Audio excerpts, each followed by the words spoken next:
Assalamualaikum sa aking mga viewers. Ngayon pala ay nagtatahi ako ng shalwar kamis. Ang shalwar kamis po ay mga ano po ito ng tawag sa mga Pakistani na damit. Ito po ay pababae. Nakita po ninyo yung tela nila ay mayroon na po siyang pang front side. Ganito po yung forma. Depende yan sa mga design. So, ayan. Ayan, dyan, ikakat nyo po siya. Mayroon na po siyang pattern mga sisi. So, kailangan nyo lang po siyang ikat. Ayan, bigyan po siya ng allowance kasi para po yan sa tahi, yung allowance na iyan. Ayan, ito po ang front side. Kadikit niya po ang back side. So, kailangan natin siyang i-separate. Ayan, tapos ito naman yung back side na atin ding ikakat. Ayan, tapos ganito, iplansa nyo po siya bago po kayo magtahi. Syempre, binabad ko na ito bago ko tinatabas. Tapos, plansahin nyo po siya. Kapag tuyo na, kailangan na natin siyang itabas. Kailangan po siyang plansahin para po talaga yung tela ay hindi po talaga siya magbayas. Ganyan. Ayan.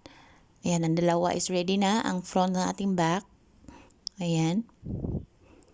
Oh. Dito kasi sa Pakistan mga sisi ay ang kanilang mga damit is a low type pag shalwar kamis nila. Mahaba din siya. So itong design niya, ito na yung sleeve natin at ang front at ang back.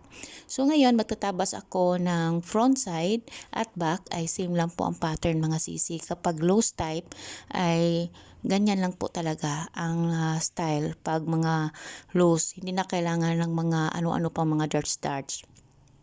So, nagbigay ng sample ang ating customer. Nang gagayahin natin. Ayan. Itatabas natin siya. Ayan, natabas na. Front at back na po siya. Kailangan po talaga natin itong obserbahan. Pero yung sa cheese, no, yung sa may dibdib ay hindi naman pareho sa harap at sa likod mga sisi. Ang sa back po is 15 inches at ang front po ay kadalasan is 14 or 13. So ito na, tinatabas ko na po siya. Yung customer natin ay medium size yung customer natin. So 14 yung harap niya.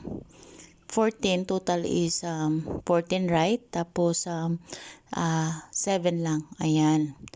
Ayan. Sa may cheese po yan, sa taas po ng dibdib sa suso. Sa taas po yan.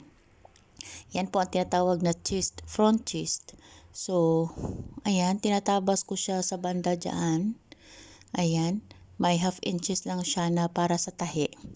So, ngayon naman ay tinatabas ko siya ng ganyan kasi yung design niya ay mayroon pong lace sa bandang dyan. So, pag tinabas nyo po ay nagbibigay kayo ng allowance na half inch. Ayan, tapos piniprepare ko na din yung ito po yung pang piping natin sa slit at sa borders.